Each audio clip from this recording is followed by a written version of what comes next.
പറഞ്ഞിട്ടില്ല. പക്ഷെ I was A part and parcel of every financial negotiations and activities. അപ്പൊ ആ ഒരു പ്രൂഫും എവിഡൻസും എൻ്റെ കയ്യിലുള്ളതുകൊണ്ടാണ് സത്യം തുറന്ന് പറയേണ്ട ഒരു അവസ്ഥയിൽ എന്നെ കൊണ്ട് എത്തിച്ചപ്പോൾ ഞാൻ സംസാരിക്കാൻ തുടങ്ങിയത്. അപ്പോൾ അവരെന്നെ എല്ലാ രീതിയിലും ഒന്നീ ഈ വേൾഡിൽ നിന്ന് തന്നെ എലിമിനേറ്റ് ചെയ്യുക, അതല്ലെങ്കിൽ എനിക്കെതിരെ കേസുകളെടുത്ത് ഫേക്ക് കേസുകൾ ചാർജ് ചെയ്ത് എന്നെ ജയിലിലാക്കുക എന്നുള്ളൊരു അജണ്ടയുടെ ഭാഗമായിട്ടാണ് ഞാൻ ഈ കിടന്ന് അനുഭവിക്കുന്നത്. നമ്മൾ ആരും ഒന്നും തുറന്നു പറയാൻ പാടില്ല. മിസ്റ്റർ പിണറായി വിജയനെതിരെ ആര് സംസാരിച്ചാലും അവർക്ക് they have to face the worst in the world എന്നുള്ളതാണ് ഒരു അവരുടെ ഒരു മോഡസ് ഓപ്പറാൻഡി.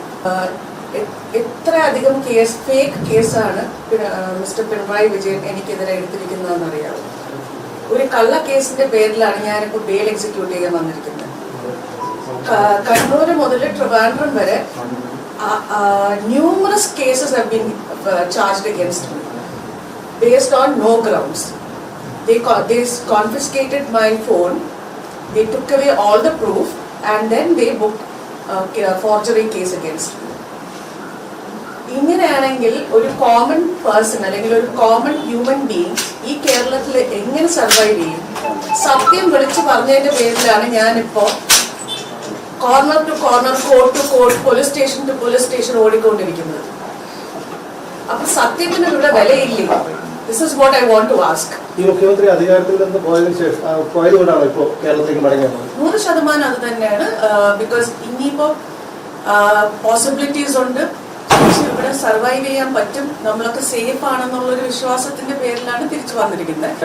ഇപ്പൊ ഫോർ എക്സാമ്പിൾ ED ഉദ്യോഗസ്ഥർക്ക് പോലും സേഫ്റ്റി ഇല്ലാത്ത ഒരു സ്റ്റേറ്റ് ആണിത്. അപ്പം I'm just taking that risk because I need to come back. എന്റെ മകനെയും കൊണ്ട് ഞാൻ തിരിച്ചു വന്നു, തിങ്കിങ് ദാറ്റ് ഈ പുതിയ ഗവർണൻസ് എന്തെങ്കിലും ഒരു ജീവിക്കാനുള്ളൊരു പോസിബിലിറ്റി അല്ലെങ്കിൽ ഒരു സാധ്യത ഉണ്ടാക്കി തരുമെന്നാണ് എന്റെ വിശ്വാസം. പുതിയ മുഖ്യമന്ത്രിയെ പോയി കണ്ടിരുന്നു? ഇല്ല, we are planning on thinking because political അജണ്ടയുടെ ഭാഗമായി എനിക്കെതിരെ കുറെ കേസ് എടുത്തിട്ടുണ്ട്.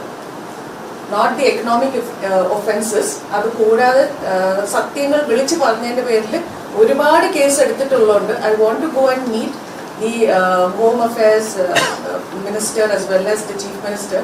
ഈ പൊളിറ്റിക്കൽ അജണ്ടയുടെ ഭാഗമായിട്ട് ചാർജ് ചെയ്തിരിക്കുന്ന കേസസ് നിന്നും എനിക്കൊരു മോചനം തരുമോ ഇല്ലേന്ന് റിക്വസ്റ്റ് ചെയ്യാൻ വേണ്ടി we are planning to go and meet the ministers.